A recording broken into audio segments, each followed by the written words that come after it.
Përshëndetje të nderuar të shikues, mirë se erdhët në jashtë kontrollit. Jemi sërish së bashku çdo të hënë të martë të njëjtë dhe të premte ku fokus kemi aktualitetin politik në Shqipëri, Kosovë, rajon dhe gjeopolitik. Të martave fokusi mbetet tek gjeopolitika. Zhvillimet janë bërë të vrullshme të paktën këto 48 orët e fundit të përplasjes në ngushticën e Hormuzit midis Shtetit Bashkuar të Amerikës edhe Iranit. Për të kuptuar se çfarë po ndodh në lidhjen e mesme, kam të ftuar si gjithmonë të martave mikun e emisionit Dritan Goxha. Dritan, kënaqësi që të kam. Faleminderit për ftesën sërish. Dritan, çfarë po ndodh në lindjen e mesme, posaçërisht në ngushticën e Hormuzit, sepse tashmë ai fokusi i goditjeve është shpërndar, nëse herën e fundit kur ishim bashk kishim u godit vetëm Bahrein, Kuwaiti apo Jordania, tani më janë goditur Emiratet e Bashkuara, është futur në lojë Arabia Saudite dhe Huthit. Pra, çfarë po ndodh aktualisht? Ajo që po ndodh është një kaos i koordinuar, pra nuk kemi në një gjë që është jashtë çdo lloj koncepti, nuk kemi rikthimin e një lufte si ajo e para 40, si lufta e Ramazanit, për arsye se kapacitetet të bërë një luftë të tillë aktualisht Shtetet Bashkuara të Amerikës i mungojnë. Pra një luftë gjatë mund të bëj ka kapacitete ushtarake për të vazhduar një 30 ditësh luftë, pra bombardime të përditshme si atëherë si në luftën e Ramazanit, por nuk do të hyjë kësaj lufte pra me bombardime të përditshme të gjata. Pra do të ketë kështu goditjesh tek këtu ku shumica e objektivave të goditur janë bazat të goditura më përpara gjatë asaj kohës të luftës së Ramazanit dhe bazat të cilat pothuajse janë bosh, pra nuk është se kanë ndonjë farë vlere nga ana ushtarake, por kanë vlerë në aspektin kur ti e përmend si u godit kjo bazë, ajo bazë në aspektin mediatik ato të reqim vëmendje. Po në aspektin operacional nuk kanë ndonjë vlerë se janë baza të goditura dhe baza të cilat pothuajse janë për jashtë përdorimit të braktisura në këtë kohë. Edhe iranianët po godasin të njëjtat baza, për arsye se Shtetet Bashkuara të Amerikës i ka përqendruar forcat e veta në disa baza kryesore në lindjen e mesme. Dhe këto baza kryesore po vazhdojnë të goditen, por kësaj radhe janë goditur edhe disa objektiv të cilët nuk janë goditur në luftën 40 ditore.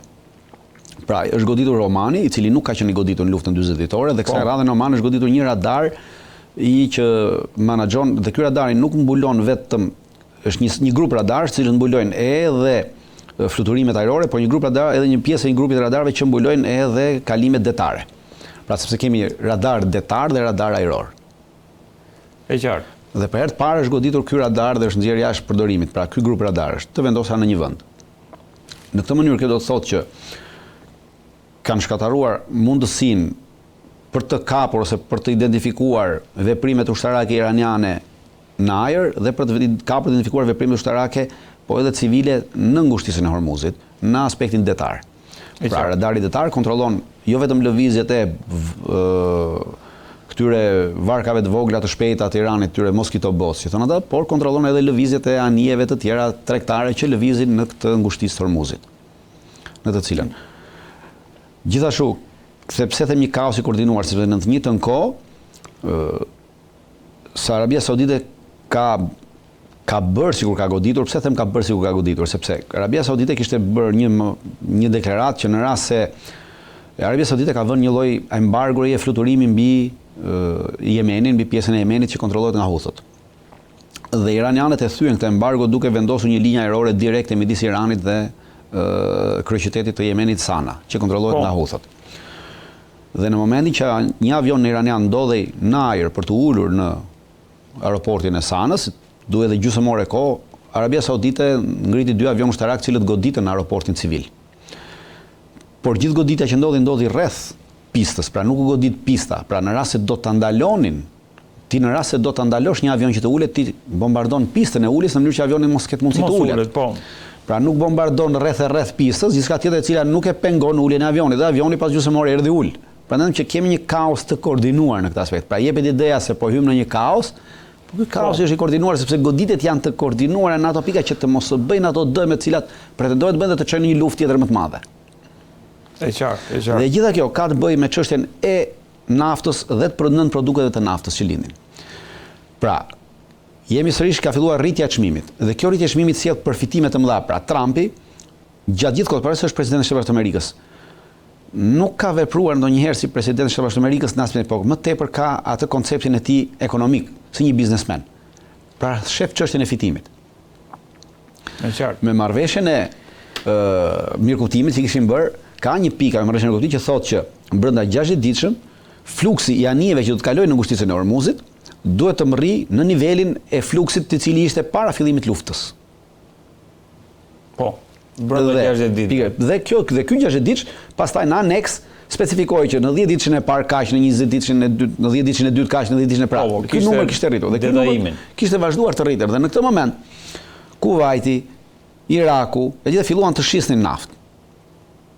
Dhe këtë naftë fillon ta merrte edhe vendet e Evropës, edhe Kina, edhe vendet e tjera. Pavarësisht se ky kaos nuk e pengon Kinën edhe Rusinë, sepse anijet kineze dhe ruse nuk janë ndaluar as në 40 ato 40 ditë dhe nuk ndalohen as tashmë. Që të kalojnë në ngushticën e Hormuzit.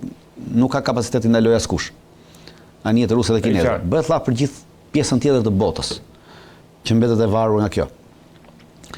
Dhe në këtë moment filloi tregtia e këtyre vendeve. Atëherë, po të shihni, Trumpi ka javës që vjen në Shtetet Bashkuara të Amerikës do të udhëtoj kryeministri i ri iraken. E qartë. Do të jetë i ftuar në Shtëpinë e Bardhë ku do të nënshkruan një kontratë në Shtëpinë e Bardhë me Shtetet Bashkuara të Amerikës dhe me firmat amerikane, janë 4 firma amerikane të vendosura në Teksas, të cilat do të marrin përsipër rindërtimin dhe rirregullimin e tubacionit të naftës që shkon nga Iraku në Siri dhe del në një port të Sirisë. Po, në portin e Anabas në Siri. Duhet kem hartë aty, është një me një vizë që sqaron. Kjo është. Pra vjen nga Kirkuku, po, ky tubacioni dhe përfundon në portin e Banias në Siri. Ky nuk është një tubacion, pra një naftsjellës nuk është i ri.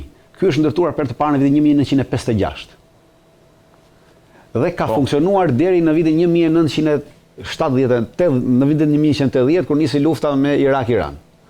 Dhe duke qenë se Siria në atë kohë mbajti krahun e Iranit, ky tubacion u ndërpre.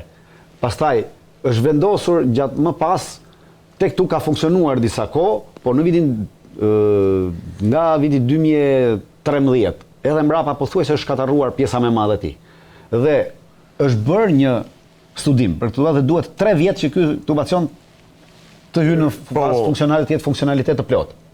Por ama nuk do të thotë se për 3 vjet do të kemi këtë luftë në e rëndësishme është që ti të nënshkruash kontratën. Dhe kjo kontratë do të nënshkruhet javës që vjen.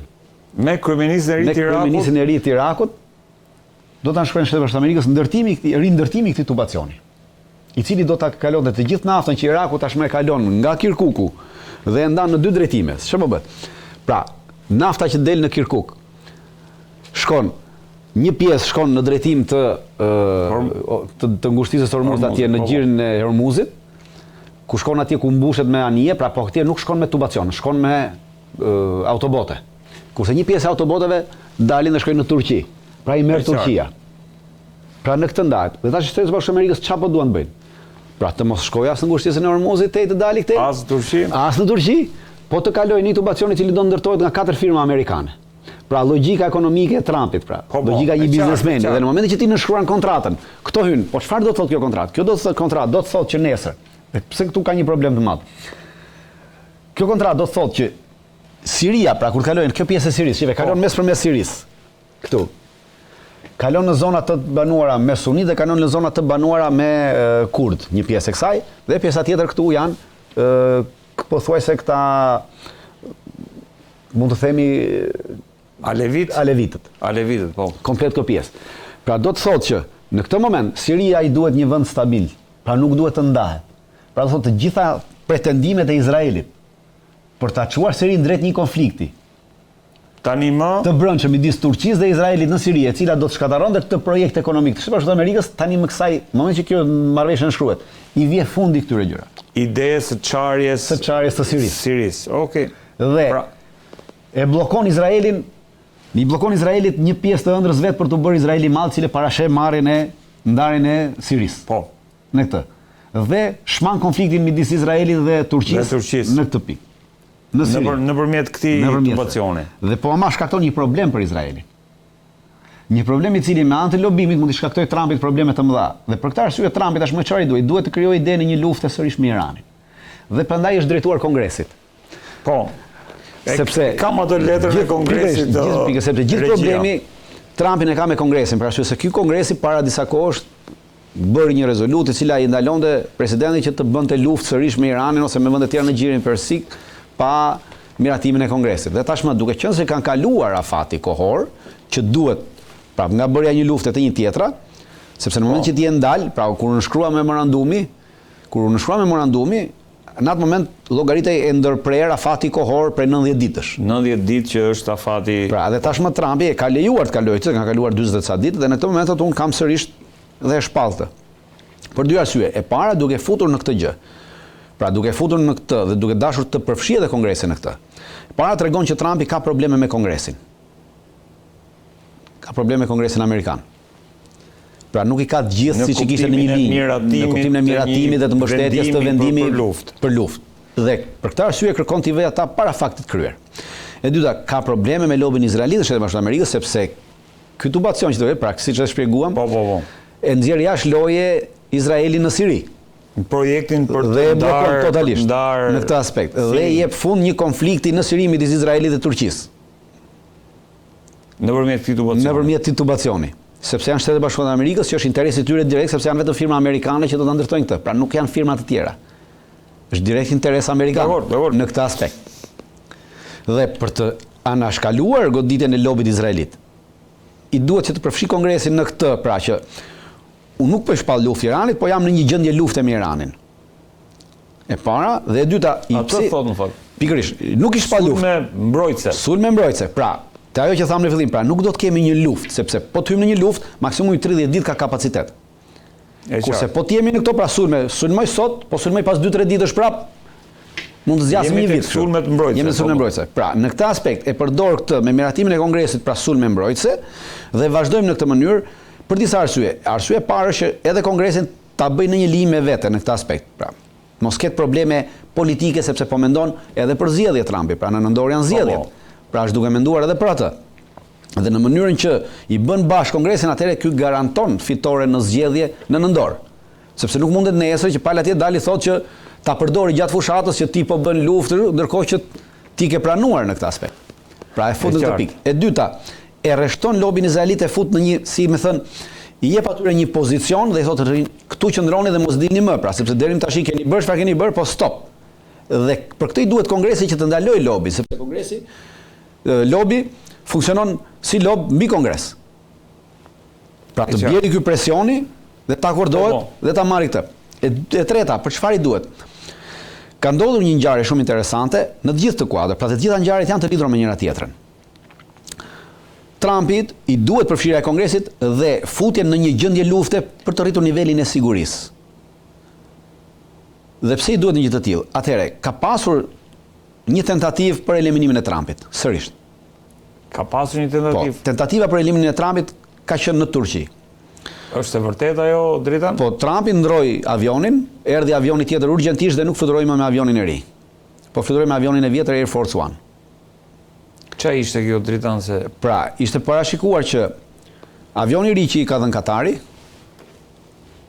mendoi që informacioni përcaktonte që ky avion i ri ka pasur, nuk i kishte gjitha kapacitetet për të mbrojtur presidentin e Amerikës. Në momentin që të ngrihej nga Turqia dhe mund avioni të sulmojë, të psonte një ndërhyrje kibernetike dhe avioni të rrëzohej së diçka tjetër.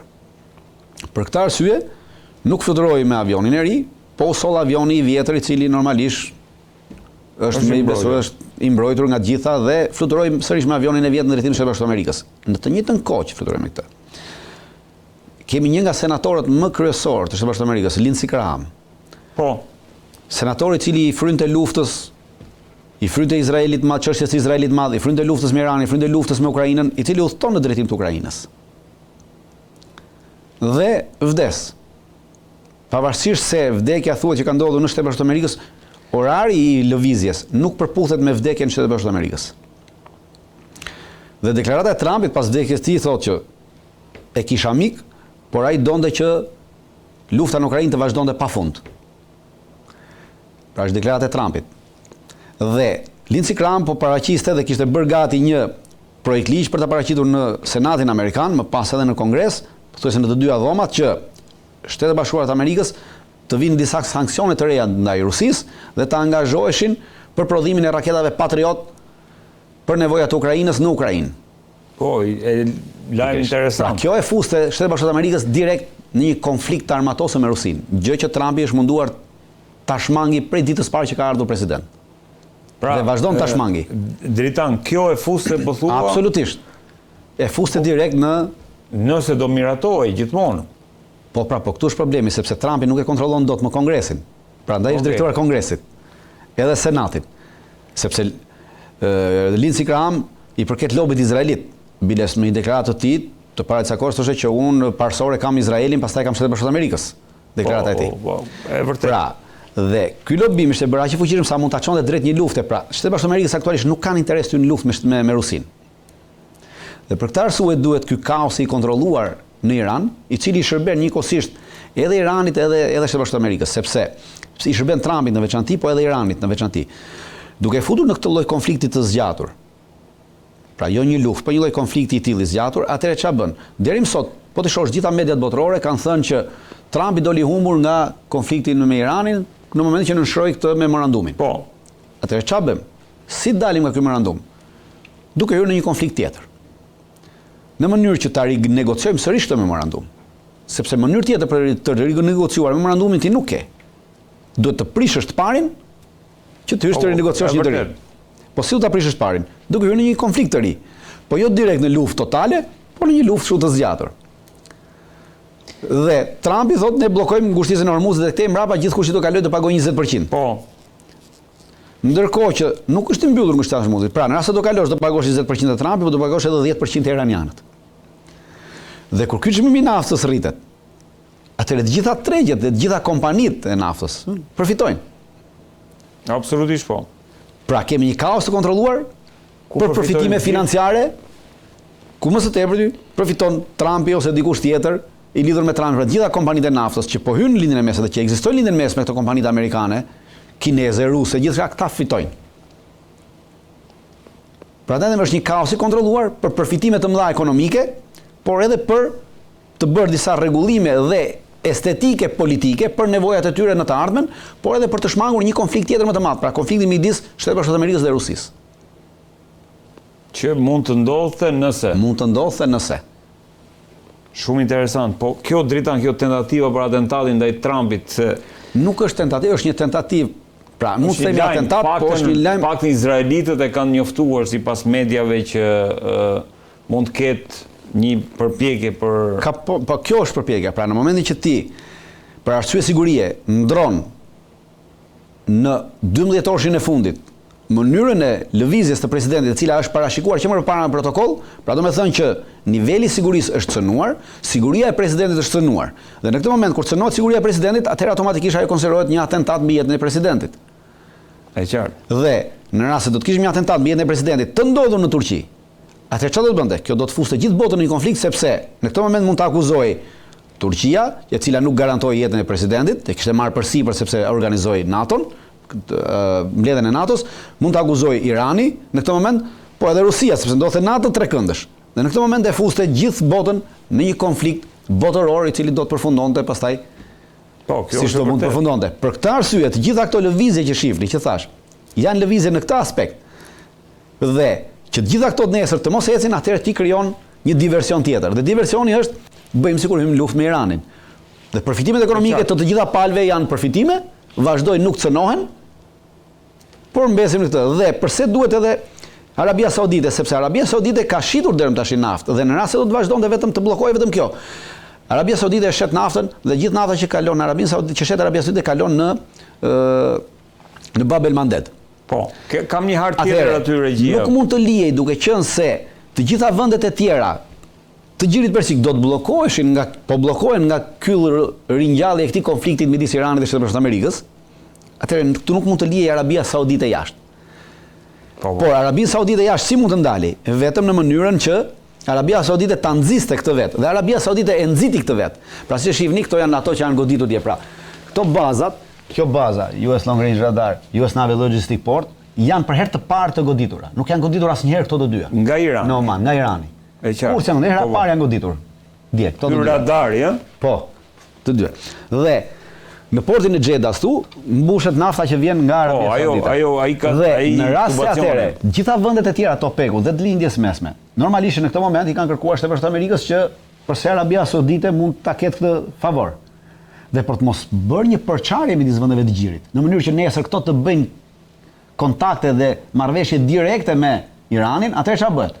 Arabia Saudite godet Hutët godasin Arabinë Saudite dhe Hutët kanë deklaruar që ne do ta bllokojmë Bab el-Mandebin.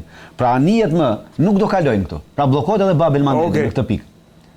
Dhe ky bllokim pastaj do të sjellë një rritje të çmimit të naftës në të gjithë aspektin e saj dhe do të sjellë sërish një ulje në tavolinë që do të zgjasi, do të fillojnë këto kalimet sërish me pagesa, pra çdo gjë do të vinë në rritje dhe të gjithë ata që kontrollojnë këto çështjet ekonomike të naftës janë përfituesit më të mëdhenj.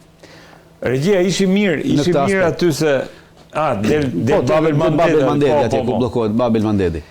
Drejtan, ndërkohë në Iran çfarë po ndodh se dje dhe aktualisht se tham pra përfitimi është vështirë pra Trumpi për te Irani, të shpjegojmë çështjen e Iranit, pse janë përfitues Irani në këtë aspekt edhe Irani. Aktualisht çfarë bën? Edhe Irani ka pasur probleme të brendshme për çështjet e këtij memorandumi. Pra, një pjesë e politikanëve, një pjesë e popullit kanë akuzuar qeverinë që presidentin Pezeshkian edhe Arabsin edhe Galibafin. Shkohet në këtë pikë dhe tashmë në futjen e këtij konflikti të ri. Askush nuk mund të thotë më sepse kjo bie kjo memorandum. Pra s'ka më vlerë memorandumi. S'ka më përgjegjës, s'ka më asgjë në këtë memorandum. Dhe e dyta çka ka bër?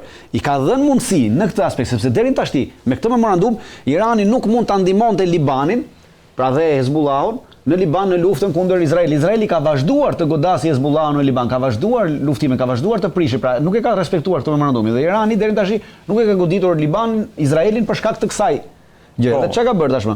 Kjo prisha e këtij memorandumi, dalja e këtij memorandumi, i jep mundësi Iranit që nuk është më i lidhur me këtë memorandum. Dhe në këtë pikë Irani tashmë mund të marrë veprime ndaj Izraelit për çështjet e Libanit.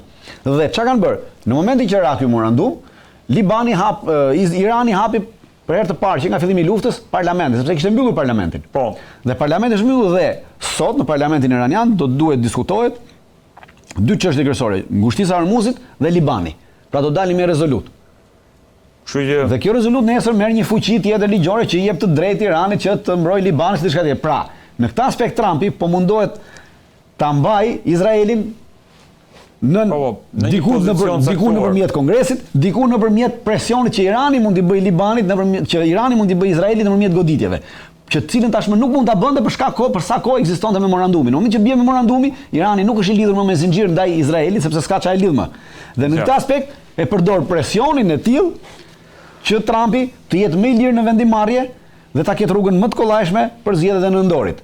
Prandaj vetëm është një kaos i kontrolluar që ju shërben të gjithëve, por që bie në xhepat e gjithë pjesës tjetër të botës dhe kryesisht të Evropës, sepse anijet të cilat do të paguajnë, pra, anijet kineze nuk do të paguajnë as një lek të Trumpi, as të Irani nuk paguajnë lek. Anijet ruse nuk paguajnë lek as të Irani, as të Trumpi. Pra, këtë ta kemi të qartë. Të gjitha anijet e tjera që çojnë naftën në gjithë vendet e tjera të botës, përfshi edhe Evropën, janë detyruar të paguajnë.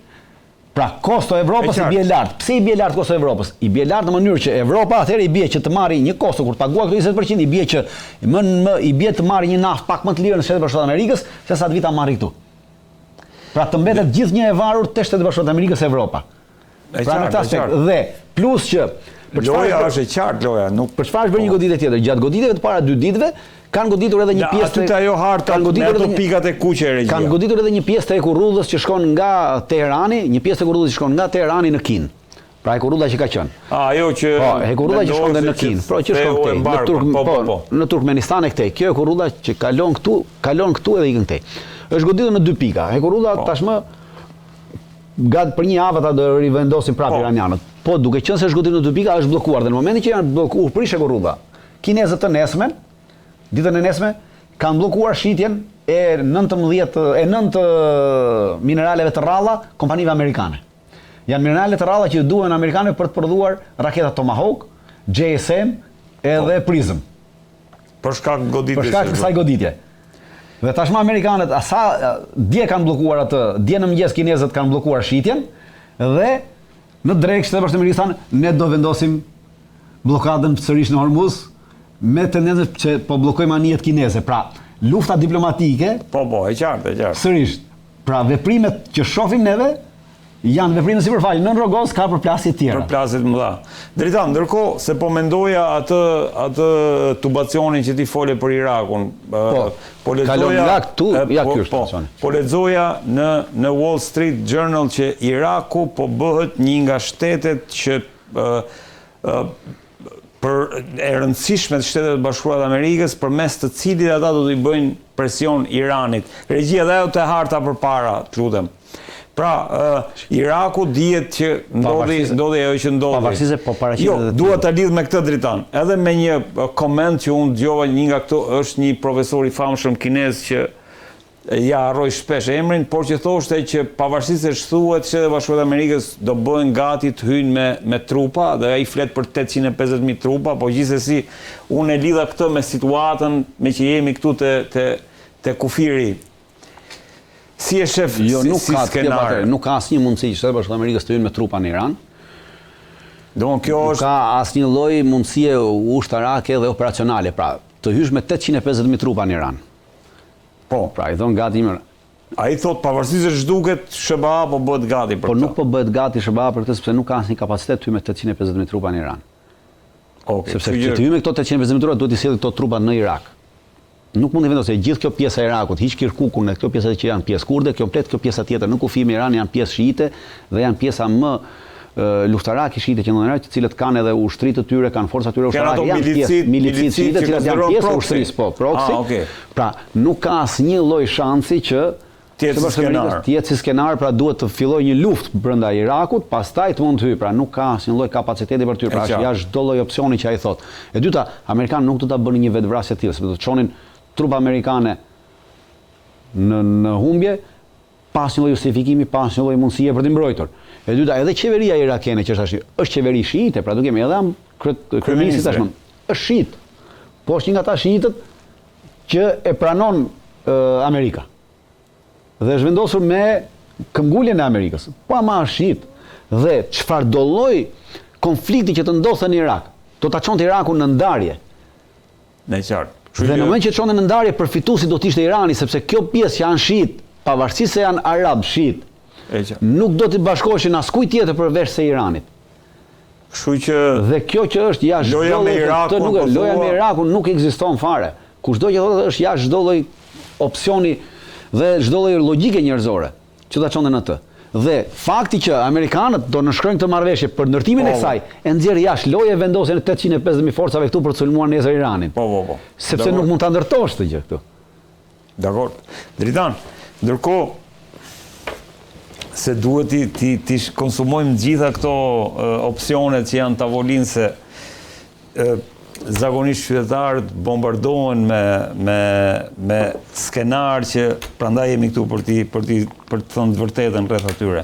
Ndërkohë, si po e shikon se ajo çështja e Lindsey Grahamit ishte shumë interesante dhe na çon tek një konflikt tjetër që gjithashtu gjatë kësaj periudhe duket se ka evoluar, të paktën me që raportohet media, në kuptimin e sulmeve që bëhen shpesh nga ana e Ukrainës nëpërmjet dronëve, sulme që janë shtuar, ndërkohë nga ana e Rusisë ka patur gjithashtu goditjet një pas njëshme. Çfarë po ndodh me këtë konflikt?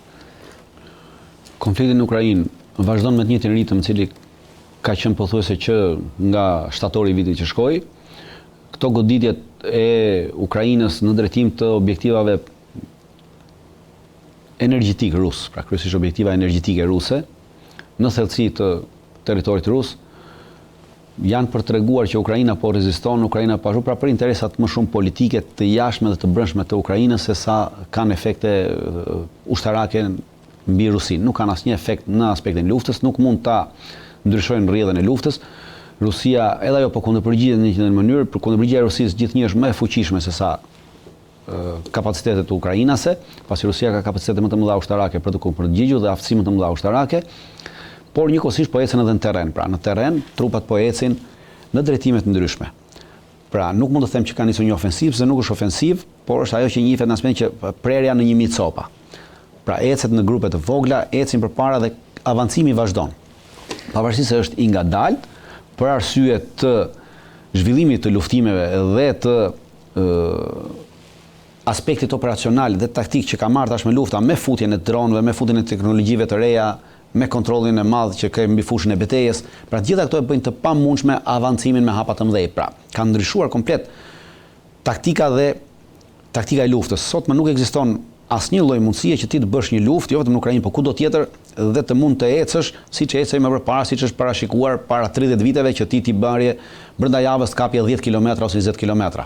Ti mund t'i bëje 10 km, 20 km për arsye se mund të sulmojë në një anë dhe armiku të vinte atje dhe ti përqendrohesh armiku aty dhe pastaj lëvizje në anën tjetër me trupa dhe shkoje. Tashmë ti nuk mund të përqendrosh trupa, në asnjë vend nuk mund të lëvizësh trupa pa u diktuar nga armiku në asnjë lloj vendi.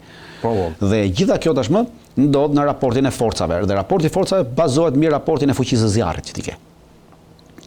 Pra, çdo lloj lufte që zhvillohet, si kjo në Ukrainë, edhe ajo në Iran, edhe çdo lloj lufte tjetër e nesme që mund të ndodhi, ka të bëjë është e bazuar totalisht mbi raportin e forcave. Deri dje, raporti i forcave kishte një rëndësi, por bazohej mbi manovrimin e forcave. Pra, të gjithë taktika ushtarake dhe bazohej mbi taktikën e manovrimit. Pra, ti kishe raport forcash, e përdori raportin e forcave për të llogaritur fuqinë e armikut, por ama çdo gjë e bazohej mbi manovrimin e forcave të tua. E qartë. Pra, mbi taktikat e ndryshme ushtarake. Ndërsa sot nuk ka të bëjë me manovrimi. Manovrimi ka kaluar në fazë të dytë dhe në fazë të parë është fuqia ushtarake që ti ke. Pra kapaciteti ushtarak që ti ke për të goditur armikun dhe për ta mbajtur armikun të gozhduar.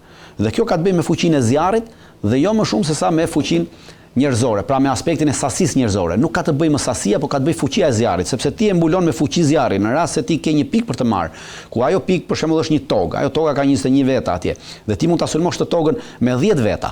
Në këtë moment do thot dikush që ti nuk mund marrësh një vend që mbahet nga 21 veta me 10 veta. Është e pamundur. Por fuqia e zjarrit ka këtë mundësi, sepse ti me anë të fuqisë së zjarrit, me anë të artillerisë toksore, me anë të aviacionit, me anë të dronëve, atëherë ti mund t'i japësh nga ana e fuqisë së zjarrit këtij grupi që keti për 10 vetash, t'i japësh fuqinë e një kompanie. Pra, sikur të duket fuqia e zjarrit sikur ty po të sulmon 100 veta. Dhe e mban të gozhduar këtë 21 veta këtu. Dhe këtyre jep mundësi që të afrohen. Pra ka ndryshuar më tashmë. Pra nuk jemi te manovrimi, po jemi te fuqia e zjarrit. Dhe kjo fuqi zjarri ka të bëjë me bazën industriale. Pra kemi kthyer sërish në luftën e parë botërore ku ishte baza industriale.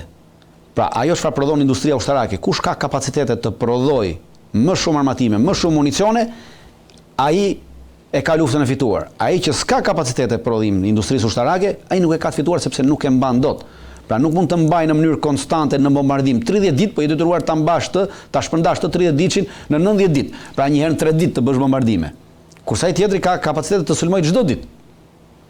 E qartë, e Pra qartë. ndryshimi i këtyre gjërave të shkak të teknologjisë dhe të industrisë, jemi në këtë pikë ku aktualisht rusët po ecin ngadalë dhe për këtë arsye ecin ngadalë, sepse edhe ukrainasit ndihmohen me satelitët amerikanë, me satelitët evropian, pra edhe ata shohin, edhe ata po përdorin dronët, po përdorin ato kapacitete që kanë. Dhe ecja bëhet e pamundshme me hapa të mëdhej. Pra gjithçka bëhet e vogël, por ama është konstante dhe e vazhdueshme. Në asnjë moment prej fillimit të luftës deri më sot nuk kemi tërheqje të trupave ruse. Ka pasur në disa raste në vitin 2022-2023, po ishin në zona të caktuara. Prej vitit 2023, përfundimit të ofensivës së fundit ukrainase, prej vitit 2023 deri në 2026 jemi tash, për 3 vjet nuk ka asnjë tërheqje të forcave ruse. Pra ka vetëm avancim, pavarësisht se ti mund të thuash ecë vetëm 10 metra për një javë ose ecë vetëm 2 metra për një javë. Sërish është avancim, pra nuk ka tërheqje. Nuk ka tërheqje. Dritan, ndërkohë shkojmë pak sërish tek ajo e Lindsey Grahamit, sepse më shumë dua të kuptoj faktin që çfarë po ndodh me koalicionin e vullnetmirëve dhe Shtetet e Bashkuara të Amerikës. Pra, cili ishte skenari që u tentua? Pra skenari është që Shtetet Bashkuara të Amerikës të hynin në një luftë me Rusinë. Pra, të thyhej ai marrëveshja e Alaskës, apo jo? Absolutisht. Nëse do shkonte në këtë drejtim. Absolutisht. Pra kjo është kryesorja është të merrte Kongresi Amerikan dhe Senati Amerikan me projektigjin që do të propozonte dhe që kishte bërë gati Lindsey Graham, ishte që të ndërmerrte disa sanksione më të mëdha ndaj Rusisë dhe kryesisht ndaj vet Putinit dhe ndaj. Pra, në rast se ti do merresh sanksione si Senat, si Kongresi Amerikan ndaj Putinit, automatikisht kjo ty të çon në një konflikt direkt me Shtetet Bashkuara të Amerikës dhe priste çdo lloj marrëdhënie. Pra, ideja ishte që duke vënë sanksione mbi presidentin rus, të prishte çdo lloj marrëdhënie direkte midis Putinit dhe Trumpit. Po. Në këtë moment ti ndërpret komunikimin, dhe në moment që ndërpret të komunikim, pastaj ke të lehtë të ndërtosh çfarë lloj narrative që të duash më mbrapa.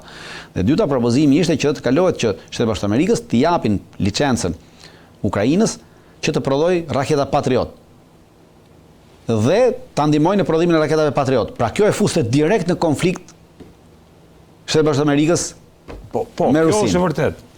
Pra, dhe këto të dyja mundësia e vetëm për të eliminuar si është. Dhe po thua që kjo eliminon personin i cili po i mshon tek kësaj trajektore. Dhe jemi në pikën që aktualisht dritan Shtetet Bashkuara të Amerikës mbeten sërish në pozicion ku ishin. Absolutisht mbeten në raport me Rusinë, mbeten sërish në pozicionin që ishin. Ndërkaq në raport me Ukrainën, në raport me Ukrainën vazhdojnë të mbeten sërish në raportin që ishin. Shtetet Bashkuara të Amerikës nuk shesin armatim direkt më Ukrainës, ata e shesin nëpërmjet vendeve të NATO-s, pra të Bashkimit Evropian që janë vendet të NATO-s, cilët kanë pranuar të blejnë. Pra tashmë raporti që ka ardhur Trumpi kanë ndaluar, pra Shtetet Bashkuara të Amerikës nuk dhurojnë me armatime, po shesin. Pra kjo është logjika ekonomike e Trumpit, pra prevalon në presidencën amerikane dhe në Shtetin Amerikan tashmë logjika ekonomike. Nuk prevalon më logjika që ishte në kohën e Bidenit, logjika e aleatit. Pra jemi aleat, jenë në gjendje lufte, unë të ndihmoj dhe jepi gjithçka falas. Tashmë ka mbaruar ajo. Me ardhen e Trumpit prevalon logjika ekonomike për Shtetet Bashkuara të Amerikës. Unë të kam alat, po duhet ta blesh. Vazhdon, po themi dritan, pra po jemi në këto kushte, cilat janë skenarët e mundshëm aktualisht të arritjes së një armëpushimi apo të vazhdimit apo dhe avancimit të një përplasje midis. Armëpushim nuk ka për të pasur në Ukrainë. Armëpushimi mund të vijë vetëm në momentin që trupat ruse do të mbrin deri në lumin e Dnepër. Në momentin që trupat ruse mbrin në lumin e Dnepër, atëherë vetë rusët do ta ndalin luftimin, sepse nuk rrezikohen më, pasi lumi i Dnepër është një lum i gjerë, e ndan Ukrainën mes për mes, dhe në momentin që mbrin në lumin e Dnepër, atëherë nuk ke më asnjë lloj konflikti, asnjë lloj mundësie, sepse vetë rusët do ta ndalojnë luftën. Absolutisht do ta ndalojnë aty, sepse dhe nuk do ecin më përpara. Dhe në këtë moment do të kalojnë vetëm në luftë mbrojtëse, pra po kjo luftë që do zhvillohet në këtë moment nga lumi i Dnepër, pra Ukraina si në një anë, pra lumi i Dnepër është ky. Po. Pra siç e shihni. Në momentin që rusët vinë deri në lumin e Dnepër, atëherë Ukraina se ndodhen këtej. Atëherë këtu gjithë ky pozicionim lufte, atëherë çfarë do të bëhet? Do të bëhet në mjet artillerisë dhe dronëve, gjë që nuk përbën ndonjë problem të madh, pra nuk do të ketë më përplasje njerëzore direkte. E qartë. Sepse nuk ka si ta kalosh lumin, pra nuk e kalon me lumin, asnjëra pala as tjetra. Regjia, nëse na gjen një hartë pak më të gjerë, kjo është e gjitha, pra që këtu, edhe këtu edhe ndahet gjithçka. Do ndahet gjithçka, po i bie që Ukraina të humbi edhe atë potencialin e vetë gjeostrategjik nëse ndodh kjo. Ukraina, në momentin që kjo ndodh, Ukraina ndahet dhe Ukraina kthehet në një shtet të dështuar në kurriz të Bashkimit Evropian. Ja, pak a shumë. Ja, ky është lumi i Dnepër. Faleminderit regjia. Pra, po tentohet kjo dhe normalisht që rusët do tentojnë të marrin edhe Odesën. Pra. Edhe Odesën. Këtu pra t'ia bashkojnë kësaj pjese. Pra, lumi i Dnepër këtu do ta kalojnë dhe po tentohet sepse këtu po tashmë janë duke rrethuar Zaporizhën. Janë duke rrethuar Zaporizhën. Një qytet Konstantivka. Është këtu. Pra është marrë Konstantivka. Po që pse ishte gjë e rëndësishme në kuptimin ushtarak? Pse janë gjëra të rëndësishme? Sepse Konstantivka është qyteti i fundit i fortifikuar. Në zonën e Zaporizhës, që do të thotë që me marrjen e tij, pas këtij qyteti nuk ka më zona të fortifikuara ku ushtria të mund të qëndrojë siç ka qëndruar këtu për shembull për 5 vjet. E qartë. Dhe nuk ka më zona të fortifikuara, duke mos pasur asnjë fortifikim, atëherë ti nuk ke mund të ecësh me shpejtësi se s'ke mundësi të mbrohesh. Të bësh rezistencë, pra rezistenca është shumë e pakët. Dhe jep mundësi këtij tjetrit para rusëve që të ecin më përpara. Është marrë kjo dritan? Pothuajse është marrë. Pothuajse, okay, janë luftime. Shiko, në këto luftime, në momentin që hyn në këto qytete, në Konstantinovka, në gjitha ato të tjerat, mund të marrë 2-3 muaj, 4 muaj. Pra, në fund të shtatorit, rusët, sipas asaj, po të shohim me hapin që po ecën në fund të shtatorit e marrin Konstantinovkën dhe arrin edhe ta rrethojnë Zaporizhën. I shmangin futet në qytet sepse Zaporizhja është një qytet i madh me 1 milion e ca banor. Nuk është i vogël. Nuk është se banojnë gjithë, pra një pjesë. Zaporizhja është aty ku është centrali nuklear, ëh? Po centrali nuklear është më poshtë, pra është marrë. E qartë. Është më lart Zaporizhja. Po mor Zaporizhja atëherë bëhet dalje direkte në këtë zonën e Dneprit këtu dhe po kalua këtu. Kjo pjesë te pastaj është e kaluar sepse është një pjesë e ngushtë ku kalohet shumë më kollaj se sa këtu, pra këtu ti s'mund të kalosh është e gjerë. E gjerë, okay. Këtu kalohet dhe mund të kalohet edhe në dimër, përse rusët po japin shpejtësi kësaj në mënyrë që kur të fillojë dimri në janar në shkurt, trupat të kenë rrethuar Zaporinë dhe të jenë në këtë zonën këtu. Dhe ka mundësi që në dimër kjo zonë edhe të kalohet. Dhe në momentin që kalohet rruga nga këtu pastaj deri në Odesa është e hapur sepse nuk ka më asnjë pengesë tjetër, nuk ka fortifikime, nuk ka asnjë gjë tjetër. Pra dalin nga mbrapa dhe çfarë bën? Kjo dalje nga mbrapa është operacioni që rusët kanë bërë edhe në 44. Në 45-ën, në 44-ën kur rusët ndërmorën ofensivën e tyre për të marrë Ukrainën, pra kur luftoi me Gjermaninë naziste. Të njëjtën gjë bën, nuk e morën Odesën duke sulmuar nga deti ose këtu, por nuk e morën nga këtej poshtë? Jo, morën Zaporizhën dhe kaluan nga Zaporizhë, pasi morën Zaporizhën, pra morën Donetskun, morën gjitha këto zona këtu, dhe pasi morën Zaporizhën atëherë nga këtu kaluan sërish dhe erdhën nga lart në drejtim këtij. Pse erdhën nga lart? Sepse duke kaluar këtu, të gjitha rrugët që vinë për armatimin, vinë këtej, shihni. Rrugët e armatimit janë këtu dhe në këtë moment ti mbulon këto rrugë armatimi aktualisht me aviacion, poshtë e kushtueshme, kërkon kohë, kërkon. Por izolon që ti kalon forcat këtu. Sepse ky territor është i përket rusëve. Pra kalon forcat dhe sulmon qytetin e Khersonit. Qyteti i Khersonit është ndar për gjysmë. Gjysmën poshtë e kanë rusët, gjysmën poshtë e kanë ukrainasit. Dhe në moment që ti del nga mbrapa, atëherë ti e merr këtë qytet. Dhe në moment që e merr këtë qytet, atëherë duke mbuluar me artileri në një zonë, ta themi nga këtu, në një zonë prej 72 kilometrash, që mbulon artilleria, pra ti mbulon të gjitha rrugët e furnizimit në një rrezë prej 72 kilometrash. Pra e bën të pamundur që furnizimi që kalon këtej të vijë gjithë për Odesën, duke bllokuar furnizimin. Në moment që bllokon furnizimin e Odesës, atëherë automatikisht ti mund përparosh këtej dhe një konsil mund të sulmosh edhe nga deti. Dhe bën, pra, po zbatohet, po thuhet, po shkojë drejt planit që kanë pasur në 45-ën, që bën në 45-ën, por normalisht që nuk jemi në ato kushte, nuk kemi atë masivitet, sepse në atë kohë ishim luftë të përgjithshme totale, kjo është thjesht një operacion që u bë dhe ka të limituar numrin e forcave që ka këtu, pra 760.000 forca, kaq është. Këto 760.000 forca kanë rotacionet e tyre, ka vullnetar dhe vazhdon me rotacione, por nuk e kalon shifrën e 760.000 forcave. Për këtë arsye do të jetë shumë ngadalë dhe do të marrë edhe një vit tjetër luftë. Do marrë dhe një vit tjetër luftë, do marrë një vit tjetër luftë, do shkojmë te ky skenar.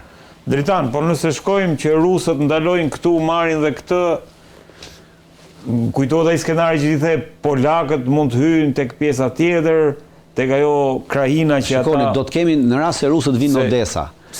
Në rast se rusët vinë në Odesa, ndryshimet gjeopolitike do të jenë shumë të mëdha. Po këto ndryshime gjeopolitike pastaj nuk do të ndodhin më me armë, po do ndodhin me një marrëveshje, për arsye se vendet të ndryshme evropiane që ndodhen në këtë kufi kanë interesa të tyre gjeopolitike.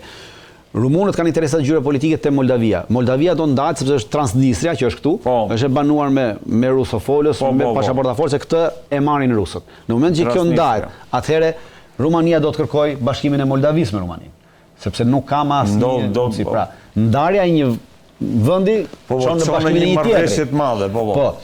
Këtu pjesa tjetër është kjo Transkarpatia. Kjo pjesa tjetër që ndodhet këtu është banuar me hungarezë. Dhe hungarezët gjithnjë kanë pasur pretendime. Sepse në këtë moment Ukraina bëhet një shtet i dështuar, nuk ka më asnjë lloj aktiviteti dhe askush nuk mund të mbajë, pra vetë vendet evropiane nuk mund të mbajnë me Ukrainën me para për gjithë jetën e tyre, sepse kjo pjesë nuk prodhon më asgjë. Dhe ndërkohë është më i kollajt integrimi. Pra do të sjellin procese gjeopolitike të cilat nuk do të bëhen brenda NATO-s, nuk do të bëhen brenda NATO-s, por janë procese gjeopolitike afatgjata të cilat do të bëhen për një periudhë 25-30 vjeçare. Dhe në momentin që kjo ndodh, Ukraina pas 30 vitesh nuk do të ekzistojë më si shtet. Nëse shkohet deri këtu. Dritan, po shkojmë te harta e generalit Kellogg, i cilin në fillim të luftës e prezantoi, se e kam parasysh kështu si fotografi. Po, që e ndante Ukrainën. Po. Kështu që po shkojmë drejt atij skenari. Dritan, të falenderoj shumë që të kisha. Ju falenderoj edhe juve. Në këtë pjesë emisionit është bashkuar me mua profesor Sazan Guri. Profesor, kënaqësi që të kam si gjithmonë. Kënaqësi dhe unë që u gjej. Profesor, si po e shikon protestën në këtë ditë 44, 45, ka shkuar aq sa do më thonë po na ngatrohen ditët, dhe kjo është gjë e mirë në fakt. Po, unë vlerësoj ende jam ke pjesa me plot shpresë ke protesta. Sigurisht që marr pjesë e jap kontributin tim duke që janë person fizik aty, por edhe ndonjëherë edhe diskutoj, po më shumë jam përkushtuar mediave si punë e juaj dhe shumë mediave të tjera ku jap mendimet e mia të lira se si mund të zhvillohet apo se si mund të kurorzohet ky hap, do të thotë një hap plot shpresë plot vrull, plot energji, i popullit shqiptar, i përfaqësuar nga këta 40.000, 20.000 le themi minimalja e protestuesve.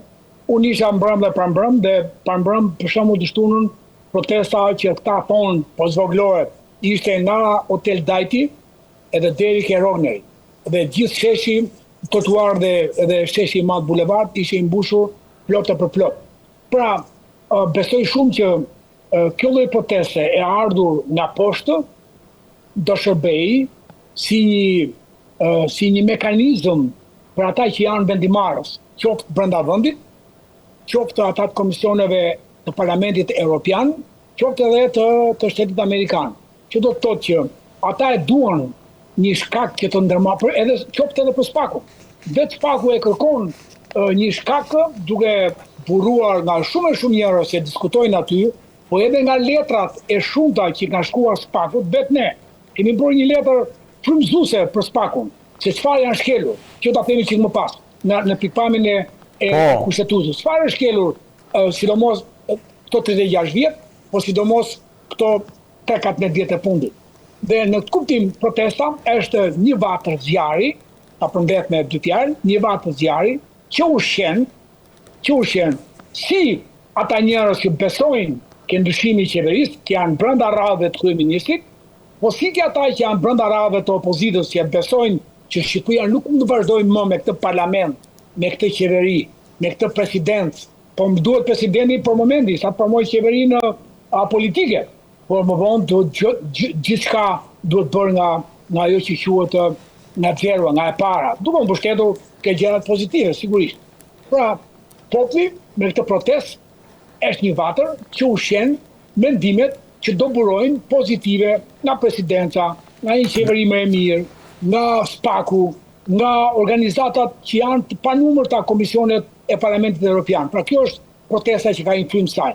Dakord, profesor, po ajo që shoh unë në rrjet edhe si shqetësim tek qytetarët është që a jeni ju dakord me trajektoren apo rrugën e deri tanishme që po ndjek protesta, sepse ka shumë, le themi, qoftë edhe qytetarë, përse nuk po i vendos emra, që duan që kjo protest, apo thonë që kjo protest në mënyrën se si po ecën, nuk është se do ta detyroj kryeministrin të jap dorëheqjen. Pra, duhet, sipas tyre, duhet shkojmë drejt një forme tjetër mbase radikalizimin në kuptimin demokratik të fjalës. Ke shumë të drejtë. Dhe po kjo nuk është me e thirrje. Që protestues duhet ta radikalizojmë, duhet ta shkallëzojmë në një përplasje me dhunë. To nuk bëhen me thirrje. Ajo për mua duhet vi në mënyrë, do të vi si nevojë. Do të vi vetvetiu, do të vi gradual, do të vi e shkallëzuar, që ne themi e përshkallëzuar. Pra do të vi me një përplasje ndoshta fillimisht e butë, pastaj një përplasje, por nga njëra anë themi që shqiptarët protestojnë edhe hedhin molotova, edhe shkatrojnë, ndërkohë nga ana tjetër themi që kjo është e butë. Tani unë them, mjafton të ruajmë rezistencën e protestës, si e kemi nisur të tipit Gandhi, edhe ata sigurisht është shumë më gjatë kjo. Është shumë më gjatë. Po ndonjëherë rrugët e shkutra neve na kanë nxjerrë ose bllof ose shumë keq. A e bëm rrugë të shkurtër në thjesht. Pra as nuk vram, as nuk prem, as nuk dogjim. E bëm të shkurtër, po doli e gjatë. Doli e gjatë që nuk bëm ndryshime për kakse. Edhe tani mund të vejë momenti, nuk e thuam dot asnjë asunoj, sepse mund të etiketohemi si njerëz të dhunës. Por që do vi vetvetiu, do vi në mënyrë dialektike, natyrore, mund të vi ajo për shkallëzim, do vi vetvetiu. Po është e pavarësisht ta thuash ti apo unë, që pa u bërë kjo në formë të dhunshme, kjo për mua është rënd. Ajo do vi në mënyrë edhe graduale, edhe normale, edhe nevojë e gjëra. Do vi si nevojë e brendshme. Kështu që në të kuptim, protesta ka rëndësi ti të përshkallëzosh kërkesat. Për mua, fryma më e madhe, kërkesa më e madhe është bërja dhe gjetja e atyre që ata kanë gabuar. Dhe mund vim ke një pyetje jote, çfarë jeni duke bërë si akademi, por ne jemi duke bërë një hap të dytë. Jemi duke bërë një hap të dytë që është shumë e rëndësishme për protestuesit, për popullin dhe për qytetarët.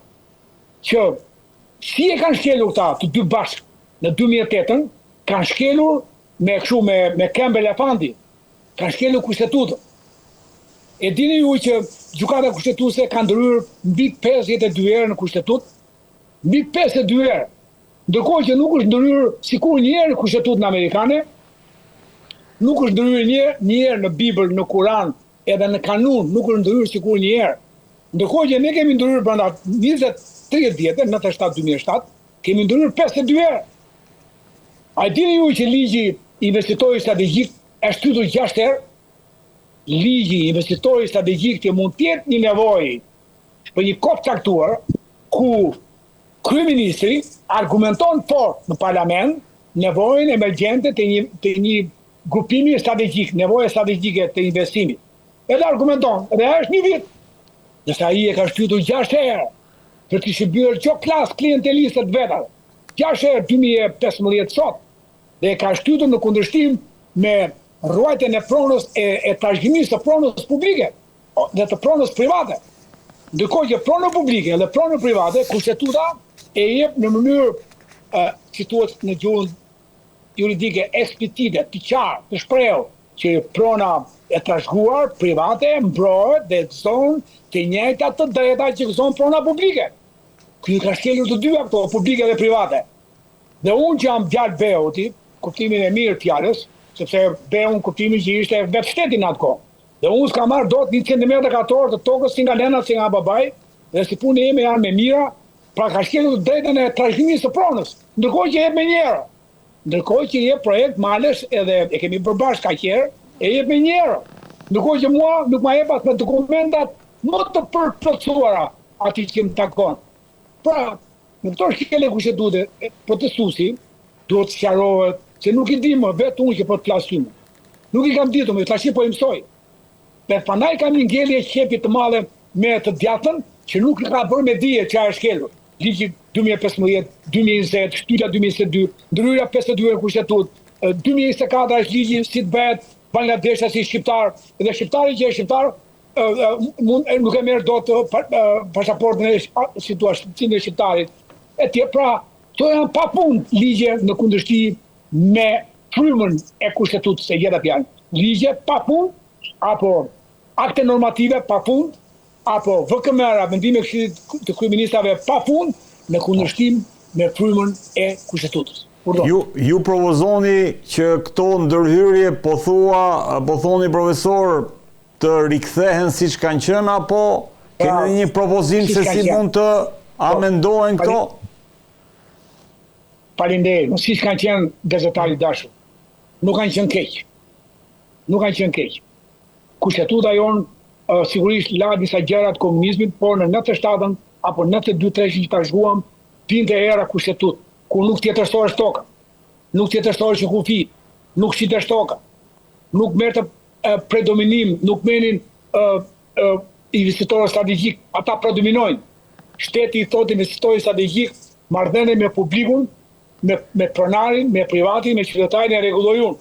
Ti vetëm vazhdo bëj atë investim.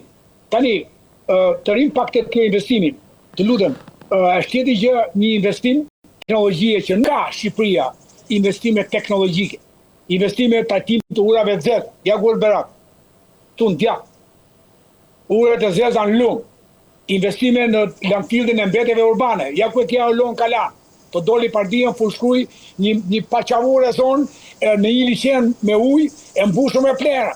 Dhe si punë e kësaj është gjithë Shqipëria. Pra ti nuk ke një investim teknologjik që ajo prodhon punëtor, punojës, prodhon para, prodhon gjithçka, prodhon zhvillim. Nësa investitori strategjik që ndërton ti, që ta merr tokën publike ose ta zhguar private, ta kthen në ndërtim dhe e bën pjesë jo të një risorti që ti vetën ndihesh mirë, që do vesh ti, e bëri për ty pra, po e merr një grup i caktuar elitar botëror, as elitar shqiptar nuk e marrin Zvërnetin, Nartën, Sazanin, Pishporon, Semanin, nuk e marrin as elitar venda, siç është elitarizmi në Porto Romano, në Dhermi, në Palas. Janë elitar venda. Vetë do t'ja jo. Pyetje, të bëjmë ty tash. U zhvillua gjë me këtë zhvillim investitor strategjik në pjesën e Dermis Himarës, u zhvillua gjë bujësia Viktoria, tëra qarku i Vlorës, nga ka 150.000 krerë, dele dhe anë lop, ka 100.000 sot. Nga 200.000 fshatar, ka 20.000 sot. Vjetar më pak. Ka 20.000 fshati qarku i Vlorës, nga Vjosa deri në Konispor, nga 450.000 e di për shkak të një studimi që kanë bërë vetë, mjedisin në mbrojtje të Viktorisë, para 7 vjetësh, 450.000 krerë, sot ka 100.000 i dashur. Dhe nga 200.000 banorë, sot ka 20.000.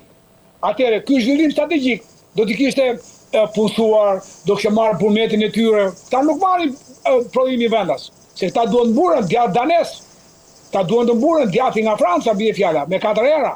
Kështu që zhvillimi strategjik që këta bën, nuk zhvilluan mendjet, punën, kulturën, ekonominë e vendit. E njëta gjë edhe më keq, të pak që ta ishin vendas, po edhe më keq dojnë ata që do vinë që na mbushin mendjen ata investitorë strategjik 4 miliardë euro, po s'janë tuar, s'janë për ty. Thjesht të morën tokën. Pra, kjo është ajo gjë më e madhe që po i ndodh vendit. Ajo që po mendoj profesor, në fakt lidhet me faktin që ka një protest në kryeqytetin shqiptar, ndër më të mëdhat dhe më të pa parat që ka ndodhur ndonjëherë në Shqipëri, unë jam dakord. Jam dakord edhe me opsionet, po nga ana tjetër kemi një kryeministër i cili as që do të dëgjoj fare nga ai vesh, në kuptimin që pavarësisht se çfarë thuhet, ai thot unë jam i mandatuar për të bërë atë që po bëj dhe ka marrë shumicën e votave qytetarëve. Pra, pyetja është, pse mendoni sepse deri tani kemi folur për dhe e kemi trajtuar si të padiskutueshme suksesin e protestës. Pse mendoni apo pse nuk e mendoni opsionin tjetër që kjo protestë do të vi duke u zbehur, siç edhe pretendon fakt kjo mazhorancë? Okej. Dy çështje para se bike zbeja, që po thoni. E para një që ky mori mandatin atje në qarkun e Vlorës, nuk tregoi në mandat që unë do shes Sazan, që unë do jap zonet. Nuk e tha këtë gjë, që unë do marr ujin e syrit kartë dhe do aqoj në Apulje. Nuk i tha këtë gjëra në mandat. I fsheu. Nuk e di më ndjek. Po. Pra, nuk i tha këto gjëra, në mënyrë që ai të ruaj mandat. Nuk tha që pishporua do jetë një zhvillim për investitorët strategjik të huaj. Nuk tha që këto panele diellore në Karavasta për 10 vjet, mbasi do bëjnë baterit me plumb, me litium. Nuk ka kontratë që ku do shkojë plumbi mbas 10 vjetësh. Nuk e tha në zgjedhjet e mandatuara që bateritë, mbetjet e diellit, e paneleve diellore, nuk ka kontratë se ku do shkojnë.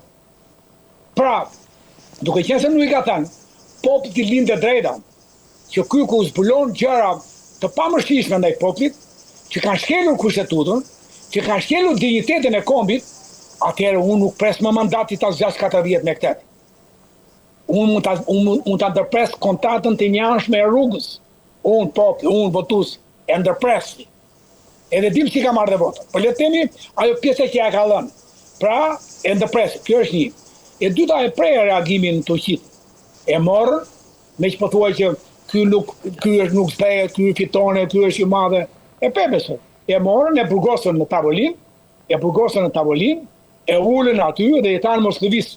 I thanë mos lëvisita. Edhe e lanë vetëm. Se mund ta lidhim me një tjetër më bujë. Që të bënte bisedë. Kur gjithë të tjerë ishin 2, 3, 5 takoheshin dhe rezultonin me një problematikë caktuar njëri me tjetrin, këta e lanë vetëm. Edhe thua ti që nuk e kanë lënë qëllimisht. E kanë lënë qëllimisht pra. Pra kjo është zbeja morale o figura e tij të paktën në agjendën ndërkombëtare. Po kush e bëri këtë? E bëri protesta. Dike zbeja jote. Që mutia e zbejet. Aty protesta ka frymë. Protesta sigurisht në verë, ditën e diellit, janë shumë plazhe zvoglohet, po mjafton të mbahet pra. Mjafton të mbahet pishtari i ndezur. Edhe me 10.000 dhe me 5.000. Tregon që është një frymë, është një vatër, është një pishtar që e mbajnë 1, 2, 5 veta, por amanti ai prap do shpërthejë në shtator. se s'bondi, do vinë studentat në shtator, tetor e tjera. Pra, unë besoj shumë, jam njëri që besoj, sepse të kemi thënë bashkë, zullumi është trashur, peri është këputur dhe protesta ka frym pra as partijake, as politike, as biznesi që dikush paguan dhe e mban. Protesta është flamur shqiptar. 99.9 personi flamur amerikan tjetër, vjen senatin në ndorë. Qa në ndodhi në ndorë? Vjen të reqja e Kushneri, sepse Kushneri ka thënë që da shikojnë në ndorë në fund vitit, në fund vitit qëndrimin tim. Po do të thotë që ai do ta thojë jo. Do të thotë që CIA amerikane ka gabuar rënd kur ka bler një tokë dhëndri i presidentit dhe nuk e di se sa tokë është. Pra, të gjitha ato janë duke sqaruar. Kush e sqaron? Kush e bën këtë? E bën protesta. Lëvizja nga poshtë, e bën protesta, urdhë. Jo, thatë që lëvizja mund shpërthej në shtator kur të vinë studentët, çfarë kishit parasysh? Patjetër. Shumë mundon. Rëndësi ka edhe njerë pra, ore, vatë e zjarit që moti, e mbanin ajo që quhesh motra e madhe e shtëpisë. Prandaj quhet motër, quhet madhe, muter e tjerë. Sepse motra e qupa e madhe mbante se kishin pik nga shuarja e zjarit të parë. E njëjta gjë pra, kjo vatë e zjarit njafton të mbahet ndesur me 50.000, me 40.000 dhe herë 10.000 dhe herë 40.000 prapti, për mua nuk ka rëndësi fare. Rëndësi ka që një popull që ka quar djemt dhe vajzat e veta, janë kundërse politike, është ajo që provohet nga protest, që është Facebooku, që është online, që është ajo që bëjmë neve bashkë, po janë me qina televizione që ka një material, po është komisionet sot të martër, djali im, që është në Amerika, ardhur nga Amerika, ka organizuar takime Komisioni Evropian. Për çfarë? Për zonat e mbrojtura.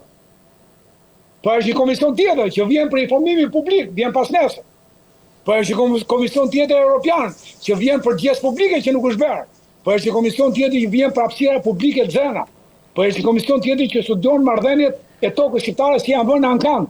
Pra, po këto komisione që vijnë nga Komisioni Evropian, këto komisione parlamentare, vijnë për shkak të nxitjes që është bërë nga protesta. Po është një spak që ka me qindra letra. Po ky spak nuk do zbërthej ky ku ndiren fakte, ndonjëherë dhe masi e shpëtojnë, ose ndonjëherë e lënë në arrest për shkak të agjendës përditshme që ka. Atëherë ne të thash pra, kemi përgatitur 7 pika si akademi rentona, me se pam tinu me shok, por jo vetëm, me shumë akademikë të tjerë, nuk kanë si jemi tyre, që janë, dhe di do pyesësh, janë dhjerë, se për shembull Butindin e di shumë mirë vetë si është shkelur kushtetutë. Edhe e kam sqaruar me 3 faqe. Po. Pastaj vjen si është shkelur me urdhon.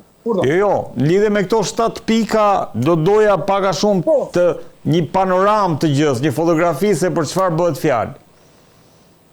Edhe një herë. Unë vetë kam zbuluar se si është shkelur Butindin. E kam në libër, kam ke muzeu libër, pas kanë si, jemi detuar gjykatë kushtetuese, na përjashtoi sepse juve tha, nuk jeni shoqat që ju është preku interesi toka e Bukës atje në Butrin. Do të jetë një shoqat nga Butrindi. Putja kohë, ne jemi akademi që mbrojmë etnokulturën e popullit, mbrojmë atë që quhet materialin shpirtëror dhe jo shpirtëror të kombit, ai thotë që jeni të organizuar si shoqat për këtë qëllim. Megjithatë, përgatitjen e kam dhe më erdhi dita që të kap 2-3 shkelje të neneve të kushtetutës. 2-3 shkelje vetëm për Butrindin. Ndërkohë vjen shkelja tjetër, që tjetërsimi i kufive në 2008, edhe më vjen që hapësira detare, që është sovranitet kombëtar nga Butrindi në Karaburun, është hequr me ligj në parlament. Po ku e mbështeti parlamenti? E mbështeti në kushtetutë, që u tjetërsohen kufit e Shqipërisë. Ja, më fal, që mund të tjetërsohen. Pra u bën 2 këto, që kushtetuta e ndryshuar në 2008 lejon apo jep mundësinë e tjetërsimit të kufive shtetërore shqiptare. Dhe ta e bën pak, bën provë, duke hequr hapësirën detare, 8 apo 10 kilometra, nga Karaburuni deri në Butrind. Në mënyrë që kur ta ndash ti me palën greke, ti do ndash mezin pikërisht prek me prek. Jo atje ku është hapësira jonë, që ishte hapësira e sovranitetit, që nga Firenca e ruajtur, që nga diktatura Kohendejt e ruajtur, edhe deri në vitet 2008 e ruajtur. Pra, iko dhe kjo 2, tjetërsimi kufive. A tjetërsimi kufive të la shitën e Zvënecit dhe Skazanit. Ishte pikërisht tjetërsim që të la mundësin e zhbërjes së tokës shqiptare në favor të një qofte dhe vendër i të madh i qoftë. Iko dhe kjo. Vjen kushtetuta ti jep ty marrëdhënie për marrëdhënie për investime publike me garë të barabartë. Është mohuar gara nga 2013-15 deri sot, nuk ka garë midis kompanimeve për çdo investim publik, akoma më keq për kryer mapjen investimin strategjik. Nuk ka garë. Pra e shehjo është kel në kushtetutë. Edhe prodhiminohen investimi strategjik në kurisë të investitorëve të trashëguar, të pronarëve të trashëguar. Ta zëm asiri, ta zëm stacioni trenit, ta zëm tokat publike, ta zëm tokat bujqësore të pronarëve. Ja gjitha ta anashkaluara, unë akoma s'kam marrë tokën timen të trashëguar. Vazhdojmë. Ke ndryrë kushtetut në 52 raste. Pika që kanë ndryrë kushtetut, ke kodin zgjedhor që kushtetuta e jep për zgjedhjet lira, ti e detyron që kryetarët e partive të kthyer në kryetar klanesh me lista të mbyllura, pra është kryetari i partisë që merr forcën dhe deputeti apo i zgjedhur nuk ka përgjegjësi ndaj elektoratit vet. Ne ka zgjedhur ai, ka kryetar klani, pra partia ka edhe klan. Ndërkohë kushtetuta e jep zgjedhjet lira. Atëherë zgjedhjet e lira nuk janë në të formë që ta bën nga 2008 deri më sot. Këto janë në përgjithësi shkelje pa fund të kushtetutës që ne do ta kemi zhvilluar. Sot nesër e qasim në pikpamjen juridike me fjalorin e dur dhe detojmë i spakut Parlamentit Evropian, Parlamentit Shqiptar, Presidentit Shqiptar, po edhe vetë kryeministri po dojë ta dijej për dijeni këta, dhe gjithë botës, edhe Amerikën, edhe Departamenti Amerikan të Shtetit. Ndërkohë, profesor, ju dëgjova që thatë që Kushner mund të marrë një vendim në fund vitit. Po. E zëm se ashtu si në Serbi, edhe në Shqipëri, xharet Kushner të riqet. Çfarë mendon se do ndodh me protestën? Protesta do është një element. Ai ishte shkaku. Gerald Kushner ishte shkaku. Sveneci ishte shkaku. Tamam si lufta e parë botërore, vrasja e Ferdinandit në Bosnjë ishte shkaku. Ishte mbashtur lufta e parë botërore. Mali ishte pjell, jo 1.000, po me 100.000. Edhe këtu. Mali nuk ka pjell 1.000, një Svenec. Ti thash, Svenec. Butrin. Ajo Pigza, Manastir. Vazhdojmë. Sazan, Pishporo, Steman, Karavasta, Tales, Rjoll, Skavic, vazhdojmë akoma, Lezhë, kjo e refugjat, është antikushtetus. Lezhë me refugjatët italianë, me këta afrikanë, është antikushtetus. Shkëmbehet ambasada me ambasad, tok. Shkëmbehet dhe për kuadrët NATO-s, aeroportin Kuqov. Kaq shkëmbehet. Të tjerat nuk lifen. Është antikustetuse, Lezhë. Pile ka marruar të avë. Barami që më kujtua, për do të avë të ashi, të Lezhë. Vazhdojmë. Pra, vazhdojmë. Durrës, Durrës, të kemi diskutuar bashkë. Durrës quhet Dubai. Porto Romano është antikushtetus. Se të ishte se duhesh Porto Romano, e kemi bërë të parë tanë, por nuk bëhet Porto Romano. E kemi thënë bashkë që sedimentet e shkumbinit shkojnë në kepin e pallës dhe kthehen dhe e mbushin 20 herë në vit do ta pastrosh Porto Romano. Nëse ta dush ti pastrohet një herë në 20 vjet. Sepse nuk qëndron sediment. Antikushtetus që portin e kthen në urban, nga një port Durrësi, port 10.000 vjeçar, e kthen në port urban. Dhe ndërtojnë një port palishëm që s'ka nga 500 milion, i kanë ardhur 2 miliard euro, i ka shkuar kosto e portit në Porto Romano. Nuk i vjen njëri me 2 miliard. Pra Shqipëria, po të shitet e kalata e fundit këto ditë, Shqipëria ngel pa por. As mish, as peshk. Edhe kjo është shkelje. Vazhdojmë. Pra të gjitha këto projekti maleve, që mua s'mije projektin si pronari lishëm, dhe ti me 1 euro, gjithë komuna, bashkia, në dispozicion të përgatisit dokumentat që mënyrë ti 3 vjeti, pas 3 vjetësh, të ashesësh një qifuti. Pas 3 vjetësh, lindë drejta të ashesësh. është antikombëtar, vazhdojmë, sovraniteti kombëtar, ky ka 7 pika, edhe këto nuk i kam vënë, do t'i vëllë këto 7 pika, se si ky ka shkel sovraniteti kombëtar duke mbrojtur ose duke zhvilluar konceptet filozofike dhe si quhet të zgjerimit të slav, serb, mbi tokat e Kosovës. Dhe kjo ka qenë kundra vllajt vet, janë shkelje sovraniteti. Po ndërkohë është shkelje sovraniteti shtetëror, ka shkelur sa duash, atë që tham, hapësirën detare sovranitet në Karaburun Butrin. Po. Vazhdojmë. Pra të gjitha këto tani, bëjnë jo një mali polli mi, por mali ka pjell me qindra mi që janë probleme për lërë pasaj marrëdhënie me qytetarë, marrëdhënie me Durrësin, me banorët e Durrësit që ja u merr që të doj ky pra ky është shteti që me publikun e rregulloi unë, thot ky, kushtetuta e ka që dëmshpërblehet me çmimin e zonës kadastrale ku është toka, Durrësi, prona ime në Lushje, dhe me çmimin e tanishëm. Ky është problem që në emër të një investimi geostrategjik, investimi publik, ai fitimi është strategjik, fitimi është investitori strategjik. Butrindin e fiton vetëm komisioni ky Richard Hoxhës. Ku është investimi publik në Butrind? Të gjitha lekët, nga 2 euro, në 10 euro personi, 10 milion euro, shkojnë në xhepin e këtij. Të gjitha zbulimet në Butrind, i merr diadomet, si quhen ato, zbulimet e arkeologjive, i merr vetëm ky. Duke qenë se është shoqata juaj fondacion nuk kontrollohet nga kontrolli i lartë i shtetit. Ky në rast se tërmetesh, ky shteti i vë $5 milion në dispozicion. Qofse ndodh ndonjë fatkeqësi natyrore. Pra ne nuk fitojmë gjë nga Butrind. Përkundrazi humbas, ky anashkalon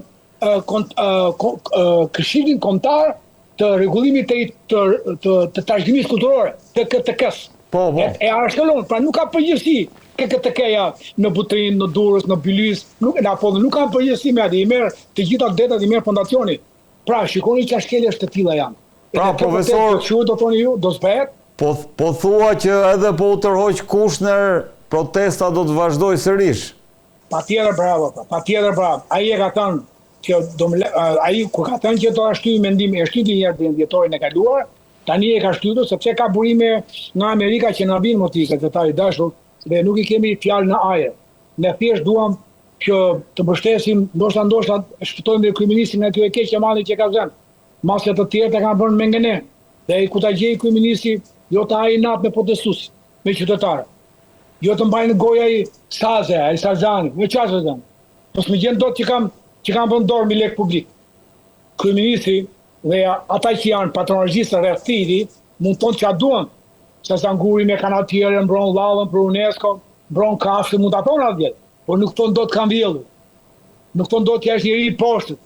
Nuk thonë dot që është njëri që punon kundra kombit. Nuk thonë dot. Edhe megjithatë, unë kam bërë një shkrim via Facebook, i kam falur gjithatë sepse parimi nuk ka shqiptar të këqij, po ka shqiptar që orientohen keq. Dhe patronazhistat janë shqiptarë në thelb shumë të mirë, 6 tipa i kanë të mira, vetëm të 7 komuniste, patronazhiste, aslavo komuniste, atë e kanë të markuar. Po 6 i kanë të mira, 6 tipa lëkure. Të 7 e kanë, ata e dinti. Dhe janë bërë si hienat. Të ngrihesh ti, unë me ty tani, apo unë dhe diskutimin që bëra 3 minuta në protest, apo një mendim që çapo i ndot kryeminist në botë, çapo i ndot në Turqi, në Ankara. Dhe ti të ngrihesh, të sulmosh ti me libër shpijeti, po kjo është e tmerrshme. Që ti isha ndonjë pje fjala, po e them një emër, si Arben Meçi, që mbroj qeverinë, që të mbroja qeverinë, që të mbroja antikombëtarët, ti isha anti-shqiptar, ti isha antikombëtar, ti isha hajdut, ti isha një person që plaskot, që nuk e thurë mendimin. Pa ka dhënë zoti aftësinë ta thurë mendimin se 25 vjet në media do kishin përjashtuar me shelën në media. Ti vjet i parë. Po të kisha ndonjë trast të kalbur, kush guxon të më trasi mua që kam shkelë në trast kalbur? Kush guxon? Kur në kurës? Prandaj më tret, sepse kam një kaluar të ndritur, edhe të fisit, edhe të familjes, edhe time personale. Pra në kuptim do të them që pavarësisht si janë, duke qenë shqiptar të mirë, me 6 tipa të mira, unë i kam falur, gredh syt lart nga qielli, o Zot fali se nuk din ç'bëjnë, nuk din ç'ton. Pra ky është Edi Rama që i ka vënë të gjithë në lufta, i ka vënë të tërbuar, si hiena i ka vënë ti, të ndjekin kush flet kundër tij. E lexova posimin tuaj, profesor, po pyetja e fundit është kjo. Kam padur edhe në studio të ftuar, domethënë që kanë ngritur tezën që mungesa e kthimit të kësaj proteste në një parti politike po e penalizon protestën. Si e mendoni këtë? Po, ajo është stigma dy presa i dashur gazetarë. kthimi në forcë politike do të thotë që këta duan të bëhen si ata. Shpik me dy presa. Ndërsa ajo ti që pati një nisëm që prapë sulmuan dhe nga brenda një kuvend me 300 spartan, gardian të kushtetutës, nuk është e keq. Një kuvend që thret protest, pra mendimi im finale, si me juve, bëjnë një përmbledhje. Unë jam, që kam dhe djalin që bëharë nga Amerika, dhe më lidhemi si fisë, si grupe shokësh, edhe të dy me djalin kemi një, unë se kam mësuar atë, po asa i se mësuar nga mua, po si duket zotin e ka bërë bashkë, me të boglin. Se i malli punon në shtetë, në kontrol nga shteti dhe mos para përzije. Por nesë, dhe mendimi im, vjen shtyllat e i shtetit. Toka nuk shitet. Prona të shguar, vazhdon të shgohet ke personi privat. Ka drejtën e lishtë. U bëjnë një shtyllë tjetër. Shtylla tjetër është që kufi shtetëror nuk tjetërsohen. Shtylla tjetër është që mbrohen zonat e mbrojtje. Shtylla tjetër është që mbrohen zona publike. Shtylla tjetër është që investitor strategjik fshihet dhe nuk mund të ketë investitor strategjik në mënyrë të përsëritur. Qofse është bërë një vit, do gjesh argumenta të forta që ti ta mbrosh në parlament, të argumentosh në qeveri që pse më duhet investimi strategjik për një vit, për 6 muaj, për 2 muaj, po jo 6 herë të shtysh. Pra, vjen këto shtylla, vjen check and balance, rregulla, ligje, check and balance. Kjo konferenca kombëtare mban gjallë protestuesit në qoftë se këta shkelin këto shtyllë.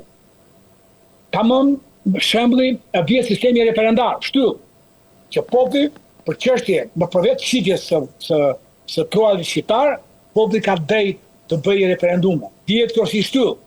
Atë me këto 8 shtylla, 10 shtylla, 12 shtylla, kushdo që të viti, i aftë apo i pa, i ndritur apo i pandritur, pra nuk është individi i madh, po janë institucionet, janë shtylla të mëdha që as Herkuli nuk i fillon dot. Në të kuptim është shteti, ai që ruan shtylla, qeveria, ajo që respekton shtylla, partia, ajo që respekton shtylla e shtetit. Dhe kushdo qeverisje që të vi, parti që të vi, e vogël, e dal nga protesta, kushdo parti që e dal nga protesta, quhet. Por protesta në këtë moment pirestarat duhet të ndosi shtyllat e 9 shtyllat e Herkulit dhe Orburi dhe jetë. Herkuli kishte 9 shtylla, dhe shtyllën e 9 ai e kishte në Barcelonë. Dhe udhtoi me 9 anije Herkuli në Barcelonë. 8 anije u mbytën. Edhe barka e 9 mbriti në Barcelonë, ke shtylla e 9. Barka e 9 mbriti ke shtylla e 9. Prandaj thon Barcelonë, bar sjell e 9. Bar sjell e 9. Kjo është mitologjia e Herkulit, që vajti ke shtylla e 9 e Gibraltarit atje, apo ke Barcelona me barkën e 9, se 8 u mbytën rrugët andej nga jugu i Francës, edhe u formua qyteti shtylla Barcelonë. Pra, këto 9 shtylla që ne mund t'i gjejmë unë i kam gjetur 7-8 le gjejmë 9, që është numër mitik, magjik, dhe këto 9 shtylla i mbron partia, ky kuvendi qytetar me Bjon Kullurin, kurdo që të jetë, këta protestues 5.000, 10.000, 20.000 që e përmbysin apo e provokojnë protestën kur nuk respektojnë shtyllat. Çfarë do partia të vi, e vogël, e mesme, e madhe, e djathtë, e qendrës, e majt, ai le të bëjë çfarë dojë në frymën e vet, në punësime, në zhvillime teknologjike, por shtyllat janë 9 shtylla të paprekshme. Dhe po ti vështreti, edhe kanuni ka 12 libra. Edhe bile është mirë jo 9 po 12 librat e kanunit, që është gruaja, nderi, familja, puna, prona, janë 12 librat e kanunit që nuk prekeshin dot. Edhe këtu mund të mosh 12 shtylla që nuk preken, edhe kjo protest në përmoj partinë e vet, por le të jemi ka hapi parë, që të bëhet një qeveria politike, të ndryshoj kodin zgjedhor jo me lista të mbyllura, me lista të hapura, të votoj ajo që quhet, ta i quhen diasporë, që është gabim, dhe unë e thash një. A mund ta zhvilloj çiftë mendim me jepet rasti? Diaspora do të thotë o qytetar shqiptar, o të urruar. Diaspora ton 2 para, spore. Spore është fara, SPH, keqisht është fara, për shqip. Dhe dia është 2 fara. Dhe 2 fara quhet për grek, për gjerman, që gjermanë shkojnë në Kili, 310 quhet diaspora, edhe ruajnë që unë gjermanë. por nuk kanë lidhje me Kilin, me Perun, Grekët me Gjermaninë, nuk kanë lidhje. Gjermanë me Kilin, nuk kanë lidhje. Nësa ne shqiptarët, gazetari dashur, ma lejo vetëm një sekond, ne shqiptarët, jemi themeluesi, qeshin ta. Qeshin edhe ofendojnë. Turpi ma, prap tatë. Themeluesit e Romës, Alba Longa, themeluesit e Britanisë, Briton, ta jepin enciklopedia, me le, vetëm mos më ik një sekond, të mundë. Urdo? Po. Urdo libri. Tu është 20 faqe, po libri është 1200 faqe, 1588, si shqiptarë themeluan Britaninë, që quhet Brit, mbret, dhe ata që morën emrin e mbretit Briton, atë iku dhe Anglia, themeluan Francë, enciklopedia franceze Larousse, thotë që kur erdhën e lirë këtu, francezët e atërshëm, Gal, Kelt, nuk dinin të barosin prindin, nuk dinin të hanin, nuk dinin të vishesh, i lirë të mësuan, e themeluan Francë, e themeluan Italinë, themeluan Gjermaninë, sepse kur vajtën në Gjermani, fisnikët bujar i lirë, u formua Bavariat, Bavaria bujariat, libra Gjerman, e janë me dhjetra që u zbulon Luxim Osmane, me dhjetra, me qindra, si bujarët i lirë formuan Gjermaninë, dhe po t'i vërshrej Gjermanët e Münchenit, tonë që ne nuk kemi Gjermanë, ne jemi ratë tjetër, që nuk e di që janë i lirë, po nuk e di nga shqiptarë. Pra, Zvicra, gjithë Zvicra, Helvetia, Albania, Zvicra, ka të njëjtat festa me ne, që në gjithë s'ka marrë, plektorë, bujqësore e tjerë. Pra, Austria, gjithë Austria e poshme, Lor, Austria, e gjithë i lirë, Lor, Austria. Polakët, janë ata polski, ata që mbani palto nga Dibra, që shkuan në Poloni me verimin e të kafshve dhe ngellën atje. Andaj që janë polak. Pra, serbët, janë slavët, janë 60%, janë shkja, që kanë rëshitur dhe ortodoksisë nga katolik dhe ortodoks alban në slavë. U bë dhe Serbia, u bë dhe Kroacia, që tonë që ne jemi 60% i lirë, po ju e pse keni frikë të thoni që jeni lirë, në tonë kroatët neve. Edhe Slovenia një të gjeti, Greqia 70% alban.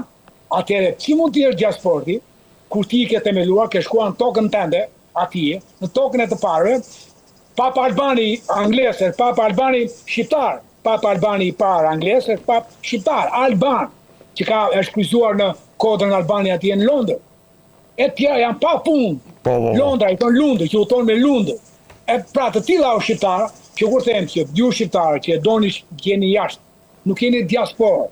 E para, doni Shqipërinë më shumë se ne, sepse e ndjeni andej, e mendoni ende për Shqipërinë, jeni themeluesit e atyre shteteve, atyre vendeve, nuk jeni si Gjermanin Kilin apo në Peru, apo Grekun Gjermani, nuk jeni si ata më. Jeni themelues founder. E tjera pra, në të kuptim, këta që punojnë shumë fort krahasi me ne, këta që bëjnë letra pa punë, dhe fundin me ju, zoti gazetari dashur, do të dinë gjithë shqiptarët, janë 8.000 letra të bëra nga shoqata, nga individ, Pelera, Gallar, njerëz të shuar, patriot, mendimtar, të viteve 1878-1920, që kemi këtë Shqipëri sot. Mos ishin letrat e tyre, Temistoki Gërmenji, Jani Preho, Timi Mitko, vazhdo Belert e Shkodrës, Belert e Beradit, Brion, Arqif Pashe Elbasanit, janë pa fund, Delvignotët, Beler, janë pa fund letrat në gjuhë shumer më të bukur se gjuha zyrtare diplomatike e franceze. Dhe i tronditën ata. Prandaj letrat tona, e atyre që janë jashtë, edhe ne si akademia, apo kush do qoftë, është letrat sikur diagonal ta lexojnë ata, qoftë spak, qoftë diçka tjetër, ata do marrin fakte dhe artefakte se si ky ka shkelur kushtetutën dhe drejtat e popullit shqiptar. Profesor, të falenderoj shumë. Të falenderoj shumë gjithkisha, kënaqësi si gjithmonë. Të nderuar teleshikues, kjo ishte gjithçka kishim përgatitur për ju sonte nga Umret Varaku. Natë e mirë.